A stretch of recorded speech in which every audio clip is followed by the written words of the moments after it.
السلام عليكم ورحمة الله وبركاته أصحابتا هودا أن كصاحبنا سو دوادا وادكم هسنتين داوشدينا waxaan maanta ina ka sheekeyn doonaa qiso aad iyo aad la yaab u leh marna dhanna naxdin ka leh dhanna farxad ka leh nin xilligii nabiyullaahi Suleymaan calayhi salaam nin jinni ah oo jinniga kamid ahaa ayaa wuxuu sameeyay nabiyullaahi Suleymaan ayaa dacwadii diinta u bandhigay laakiin waa uu ka diiday badda gunteeda ayuu dhigi doonaa ku soo dhawaada qisada waxaa dhacday nin miskiin ah oo aabba ahaa oo 4 ciyaal ah iyo hooyada mas'uuliyadooda xil saarnayd ayaa waxaa dhacday badda xeebta ayuu deganaa maalin maalmaha kamida ayuu badda ku kalahay faqiirna wuu ahaa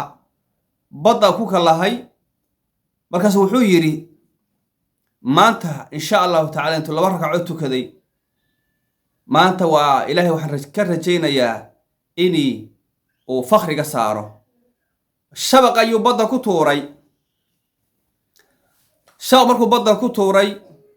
waxa uu soo qabtay dhagxaan wax malay ah ama kalluun ugu dhacay ma jiraan maalinka labaad ayuu hadana badda ku kalahay shabaq ayuu ku tuuray waxaadan u soo qabteen shabaq u soo qabtay 2 xabo kalluun ah iyo wuxuu u soo qabtay dhagxaan iyada daran haddana maalinkii saddexaad ayuu hadana ku kalahay sidii si leeg maalinka afraad ayaa shabaqa wuxuu u soo qabtay dameer bakhti ah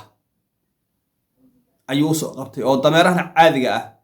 kuwa badda maaha kuwa bariga markii uu soo qabtay yaab iyo amakaag ayuu gacmaha isla aaday wuxuu yiri wuu tarjiictay subxaanallah ilaahayow adaayan ku tubad keenaya 3 maalmood ayaad jarrabtay oo imtixaamtay dhagxaan iyo waxyaabihii maantana waxa shabaq soo qabtay dameer bakhti ayuu soo qabtay buu marka ilaahay imtixaamka iga saar ayuu yiri maalinkii xigta wuxuu soo qabtay maalinkii shanaad badana ku kala badda intuu 2 ragcadood si u tukaday oo ilaahay bariyay oo gacmaha ilaahay u taagay ayuu wuxuu yiri ilaahayow maanta wax wanaagsan ayaan ka filayaa shabaq ayuu badda ku tuuray shabaqa habeenka ayuu badda ku bariyay subaxdii dambe ayuu ku kalahay markuu ku kalahay badda waxa uu u soo qabtay jalxad weyn ilaahay weyna waaxida ama ashuun alxamadan ayuu badda ka soo qaaday markaas wuxuu markaa maskaxdiisa maankiisa ku soo degdegtay maanta ayaan furkii caydha ayaan tuuraya waan fakhri jabinaya ayuu yiri maankiisa maskaxdiisa ayay ku soo degdegtay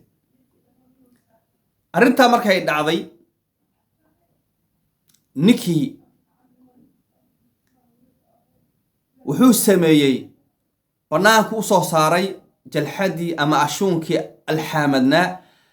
afkiisa kore waxaa kaga yaala tiimbare ama mooriga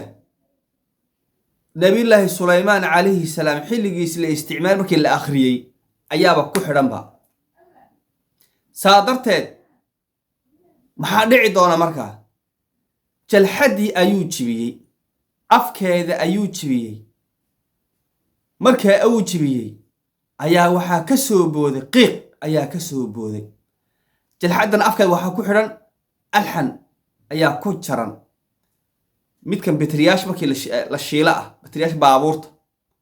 ayaa ku laxamadan ninkii yaab iyo amakaag wuxuu yaabanaaba qiiq ayaa ka soo booday qiiqii baa cirka samada sare ayuu isqabtay arrinta markay sida ay asoo ninkii yaaban oo naxsan oo argagaxsan oo aad iyo aad u walbahaarsan wuxuu leeyahy oo leh war mashaakishan ku haysataa maxay tahay